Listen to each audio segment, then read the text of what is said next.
Welcome to the GCN Tech Show. Right, first things first, we've got Jake with us from Precise Performance, and then coming up this week, we've got 2 new bikes, some indoor shoes, all the usual juicy good stuff. And we were going to talk about bike geometry with Jake, but Dan Bigham went and set an incredible world hour record, so we kind of decided that needed some airtime. Yeah, so's Jake. Yeah, no, it's fair enough. Yeah, I agree. All right. Yeah. Let's do it.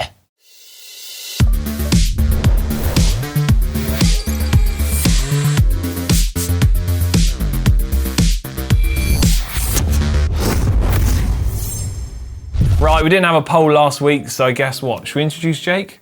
For those of you who haven't seen him before, this is Jake from Precise Performance, bike fitting expert, and he actually joined us a few months ago on the Tech Show, didn't he? Talking all things bike fit related, and actually after the show, we're going to discuss everything about saddles, aren't we? And that video is going to be out this weekend. But for now, we're going to be discussing Dan Bigham's hour world record. It was incredible. There's been loads of preparation building up to it. And it was almost like a dress rehearsal for Filippo Ganna, I think, coming up in the future. Yeah, so we're going to discuss the implications of it for Filippo Ganna, but it was an absolutely incredible ride. Also, not just physically from Dan, but also in terms of the preparation, which was meticulous and like nothing I think we've ever seen before for an effort like that. I think I'd agree with that. Now, he wasn't at the super high altitudes of the Mexico Velodrome. What's it called again? Aguascalientes. Yeah, but he was at Gretchen in Switzerland. Gretchen even, which is only... Gretchen's a character from Recess. I knew I'd say everything wrong, sorry.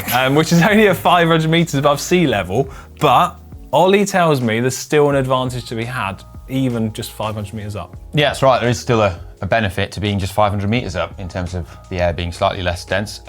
One of the things they did was have sensors all over his body in lots of the training rides they did to really just analyse things. And this is something that Dan brought in himself. So, example, core body temperature sensor measurement, because as your body temperature starts to warm up over the course of an effort like that, your performance does actually drop off. So they were measuring like what is the most tolerable temperature that you can manage before your power drops off too much, and then trying to sort of work out what that optimum sweet spot was. Yeah, you have to really love the data they can get from that to make it all right. And that all goes into keeping the velodrome as warm as possible, because warm air is fast air, right? So, you know, there's the science of cooling and using ice vests a lot, like pre-hour, you know, all. So they tried to sort of cool his body temperature down as much as possible before the event, whereas people would normally be trying to warm up, wouldn't they? Well, there's been a big thing on cooling. You know, we saw this year at the Tour de France. Yeah. It seems there was more cooling going on than ever before, and it's because they've often they've worked out now that it actually makes a much bigger difference than what we thought. He also looked at sensors during practice hours that measured the performance of individual muscle groups and how they were firing and how they were fatiguing over time. Yeah. So they were looking for discrepancies. So potentially if, say his glutes got tired before his quads got tired. So this is something Jake would probably know about. So yeah. As you're sort of lowering your body position, being in a more aerodynamic position, how does that affect the muscle groups you're using? Is it like using your quads, your glutes? Does it recruit them differently to being an upright on the bike? Yeah, there's definitely different recruitment for those muscles. And, you know, when you're pushing yourself on the limit as well, your body's fatiguing more and more. No matter how tired you are, your body's going to struggle to hold a position. So the way that he actually was able to hold his position through that whole time was pretty phenomenal. You know so talking about holding positions, actually, as well as having sensors on various muscle groups, they've also got sensors all over his body and in the back of his helmet as well, monitoring the position that he's riding in, so they know he hasn't deviated from that super aero body position. And particularly important for the helmet as well. What sort of aches and pains they're going to come across from riding in a super aero position? Yeah, I think just touching back on that, it's obviously very easy, especially when I'm doing something during the bike fitting. You're on a static trainer for maybe half an hour or less, trying to hold that position, trying to hold your neck in a nice place with no real wind or anything in play, which is as good as it can get for indoor fitting unless you go to a wind tunnel. The fatigue and the pains you're going to get through your body is, you know, your shoulders may start to hurt, your back is going to get tired, like you say, your glutes and your quads are going to start to fatigue pretty heavily. All of that is going to make the body want to readjust itself. Yeah. As soon as you readjust yourself, you're losing your speed. Yeah, that's a good point, because your head, actually. especially if your head moves up, the helmet's going to lose its shape. Yeah, absolutely. I mean, maintaining that position is key. So I know that the idea was that when if they spotted a discrepancy and his quads got tired first or his hamstrings got tired first, whatever, he would then work on that off the bike and try and strengthen those areas to bring them up to where they needed to be, which I thought was a fascinating approach and something that I've not really seen sort of people doing before. Also, this is reinforced by just how many hour records he did in practice in training. Definitely more than anyone that's ever done before, just getting that specificity in. And, well, I mean, you were saying earlier you'd seen him doing 4-hour training rides in a hazmat suit. Yeah. What? On his balcony. Yeah. Where was this? He's on his balcony and door, I think. Oh, okay. Yeah. And they're all in a bid to just acclimatise to the high temperature that's required in the velodrome to get that fast air. Yeah. And I mean, that's a mental battle in itself, isn't it? Yeah, I mean, you wouldn't catch me doing it. Yeah, 4 hours in the turbo alone, let alone in their hazmat suit. I have the aircon set on 20 no matter what. Yeah, I actually do. Like, I'm not even joking. You know, we haven't even discussed yet the bike. Oh, arguably amazing, one of the most crucial bits as well. Yeah, so he had a prototype new Pinarello Bolide, presume Bolide F. Bolide. Yeah. Bolide. Are you Italian? That's how you say it. It looks amazing. I mean, the non-drive side chainstay is like super thin. And then the other weird, curious feature on it is the sort of the seat tube and seat post appear to be ribbed. For Dan's pleasure or just for fun? Who knows? Don't laugh. Who knows? We can only presume. But it also had a custom printed, titanium 3D printed titanium. Yeah, so I mean, these typically like 19,000 euros for those things. I'll tell you what else Dan had is a custom 3D printed titanium cockpit. This thing looked incredible, and we're talking in the region of like £17,000. Yeah. Custom Bi-Racer skin suit. What's it called? A katana. Fantastic. Also, custom shoes. These from Nimble, I believe. I don't have much details about those, do you? They're custom made. They're super lightweight, about 200 grams, and they help keep the stack height low as well. So he's got, which can keep him lower on the bike, but that paired with the speed play pedals. The Aero ones? Yeah, the Wahoo speed plays, that helps keep him lower as well. And they would have been directly drilled into the sole. Oh, so okay. you lose that middle plate.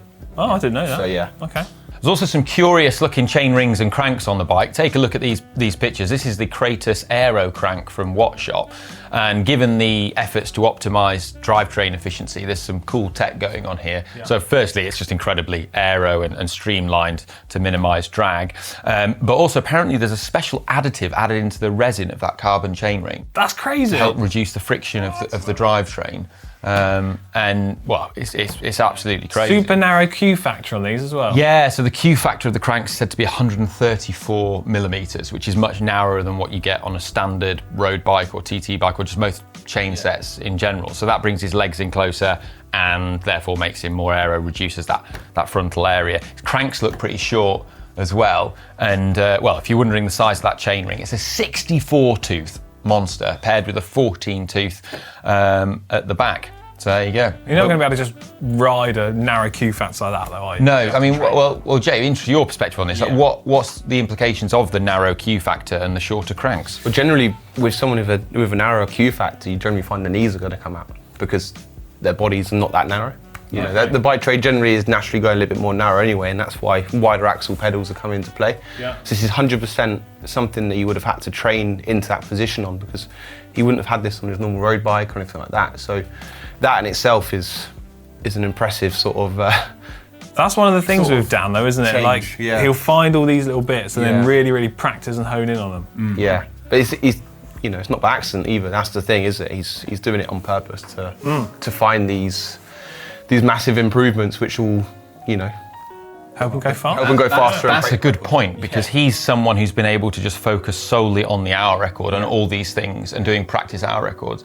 All the pros, and in that way, he has an advantage over pros because they're doing their normal road racing calendar and then they're just adding this on as something extra. So, yeah, significant advantage there. Okay, so something else we haven't discussed are the wheels on the bike. Now, it would appear Dan used a special wheel set from Princeton, and breaking news, they don't appear to be tubular. It looks like he's either using tubeless or clincher tyres. We can't actually tell yet. Now, as incredible as Dan's effort is, I don't want to take anything away from it. Having started working with Ineos, I can't help but feel like this is almost like a dress rehearsal for Ganna's attempt. Yeah. Now, Filippo Ganna is a top-class track rider, you know, Olympic champion. Yeah. So he knows how to ride the track, which is a crucial and underrated skill when it comes to doing a successful hour record, because you need to be able to ride the black line at incredibly high speeds and hold it to minimize the distance around the track. Plus he's got absolute mad watts. More power, baby. But he's 6'3", 83 kg. He's a big boy. He is a big boy. Yeah, he is. But you're right, and that's a lot of lump to push through the air to go fast. So to give some context, Dan's drag coefficient, his CDA, was incredibly low. Calculations estimate that it was about 0.15 something. So maybe for the sake of argument, 155. Yeah, which is incredibly low. I mean, to give that context, the best pursuit riders we've seen are typically in the 1.6s. Most are much higher than that. That is an incredibly low drag coefficient. And so when you put that compared to Ganna is much higher. I would say at the moment, Ganna's drag coefficient, and this is based purely just estimations looking at him, I'd say it's about 25% less aero than that. Around, you're looking at 0.2. So it's got to be, isn't it? Yes. So if we know some of these, if we can estimate, we don't know, we estimate some of these drag coefficients, does that mean we can start to estimate some of the powers that maybe Dan was riding at, or maybe Ganna would have to do? Yeah, so Dan didn't have a power meter on the bike, but they can do backwards calculations and work it out, and it's likely that his power output was in the region of around 350 watts to do the hour. Pretty crazy. Based on how low his drag coefficient is, which is incredible. And that is an incredible achievement to get your drag coefficient that low. And he can't weigh that much either, can he?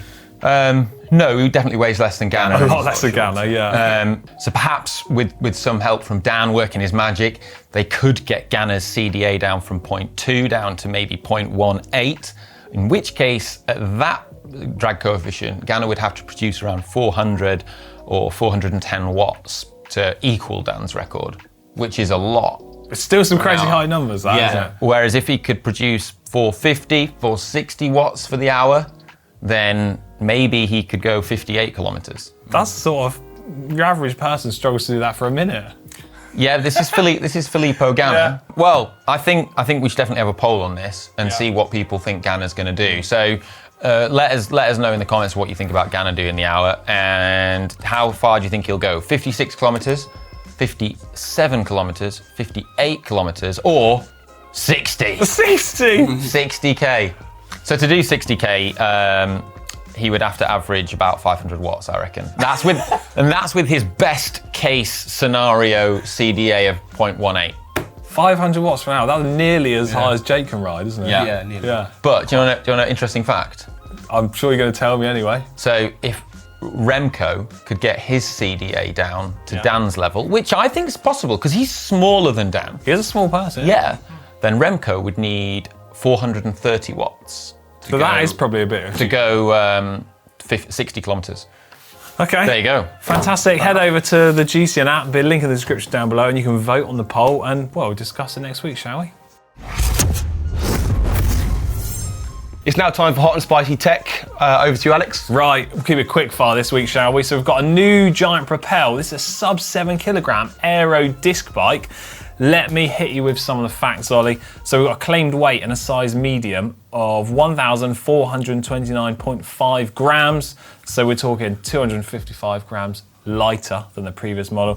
2.6% more aerodynamic, 9.2% stiffer than the previous version. However, much of those aero savings, when you look at the system of a whole, are coming from a revised handlebar and a new Cadex wheel set. Now, for those of you that like big chunky boy tyres, you'll be pleased to know that you've got space for 30mm in these.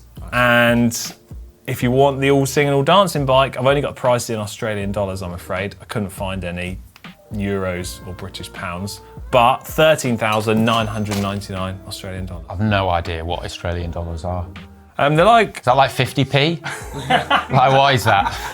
I have no idea. Great. Well, it looks cool. Yeah, it does look cool. What's next? We've got a new bike again. Another one? Yeah, it's the Cube Lightning Air. So the Lightning being Cube's all-out aero race bike, but the Air version sort of dials back a little bit on the Aero and makes it a bit more of an Aero all-round bike, if you know what I mean. So do you want to take us through some of the stats? Yeah, all right. All right. The bike's been ridden by Intermarché Wanty Group Gabert, so the likes of Bigham, Gramet, and it's pretty light. So they're claiming that it's 799 grams for the frame in a size 54, which transpires into a sub 6.8 kilogram UCI bike, which is pretty cool. Yeah. Tyre clearance is a bit weird, 31 millimeters. Yeah. You got an extra mil there. Very precise, isn't it? Yeah. Now the team have been riding these bikes for well over a year now, but they've only just officially sort of announced it at the Vuelta, which is currently on, live and on demand, ad-free on GCN+. So prices for the bike, complete bike, start from £5,999. No idea what that is in Australian dollars. No. 10? Don't know. Anyway, We'll go with that. But if you want to get the top of the range model, that is £8,999, and that has a slightly different frame as well, C68X Race. Wow. Lighter. Incredible. Okay, next up in Hot Tech, we've got some fancy pants indoor training shoes because, winter is soon going to be upon us and we're starting to see the indoor training stuff taking a look. So have a look at these. So these shoes use a technology called Fuse Tech, which is designed to eliminate the bad smelling odours that your cycling shoes get. Pretty cool if you ask me, but Jake, do you want to hit us with some quick fast stats? Yeah, definitely. Sure thing. So fits women's sizes from size 36 to 41, men's sizes from 42 to 48. Comes in a couple of colours, so black, ice grey and wine red. So yeah, wine red, it's nice. So you can spill your red wine while you watch your training, so it's all good. Weighing at about 279 grams based on the size 40, so not too bad. $135, so I'm not sure what that is in Australian either, but we'll take a guess. Single 72. Single boa system, so you can tighten up nicely. Only 2 bolts, so perfect for gym, spin, indoor bikes. I think they're probably aimed really, at the spin market, aren't they? You're not going to fit your traditional road cleat onto here. Easy to walk in. Okay, fantastic. Next up in Hot Tech. Final bit of Hot Tech. Final bit of Hot Tech. Do you want to take it away? There's just been a recall on some Trek handlebars. So make sure you go over to the Trek website and see if your bike is affected, but it's said to affect some Emonda models and also Speed Concept TT bikes as well. But it's a voluntary recall, and it's one of those things worth checking that your bar's not potentially compromised. Fantastic. More Hot Tech next week. It's now time for comments of the week. Cue the jingle. Comments of the week. Oh, I love that every time. You weren't expecting that, were you? Right. That's brilliant. Who's the first one? First comment is from Ralph C from underneath last weekend's Zip Wheels video that I did. 808s. They say, nonsense. I can stay with my steel Colnago in the main pack with my circa early 90s 36-hole Mavic Sup rims laced with 2 times straight gauge spokes, and I'm 48. I think the only logical conclusion we can draw from this is that Ralph C is just a far better bike rider than you, Alex. Yeah, but I mean, it's not hard. What? All right, moving on. Next comment is from Nicole Pugson, who says, forget the supply chain issues. This was under the tech show last week where we were saying bike shortages.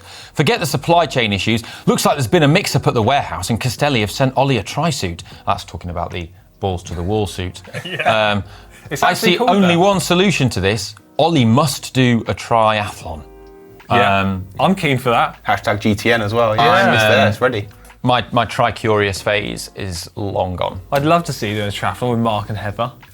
They're really good. I'm sure you would. Yeah. Jake, do you want to take this one away? I'll take it away, yeah. So this one's from Guy Charles Jones. Ollie is clearly obsessed with aero and weight, which is great for content. However, he would like to know how light he would be and how much more aerodynamically efficient he would be with short hair and a shave. 35 Australian dollars. Lighter in your pocket. Yes. Yeah. I can imagine you with short hair. Crisis. All right. Save your barber trip, wouldn't it? Yeah. It would save a trip. Seriously, my hairdresser's on holiday at the moment. There you go. Really? Yeah, it's a true story. Yeah. Oh, wow. More comments next week. Time now for the Bike Vault, where you submit pictures of your bikes in the GCN app and then you allow the world and us to vote on them, whether they're nice or super nice. If they're super nice, Alex rings the bell, and they go in the vault for eternity. Go on, Joe, you get the bell. Get it out. Where's the right? So the most super nice bike from last week was M13.Brack with this, absolutely beautiful Bianchi. yeah. Look I at like that. this. Princeton wheels on it as It's in well. the right colour. Yeah. As well. Yeah. Gears strong. aligned, valves That's aligned. easy, that, isn't it? Super nice. Go on, you ring the bell, Jake. What's super nice little. Ring. There we go. That's a good one. That is a good ring. Next one is from AB Coppard.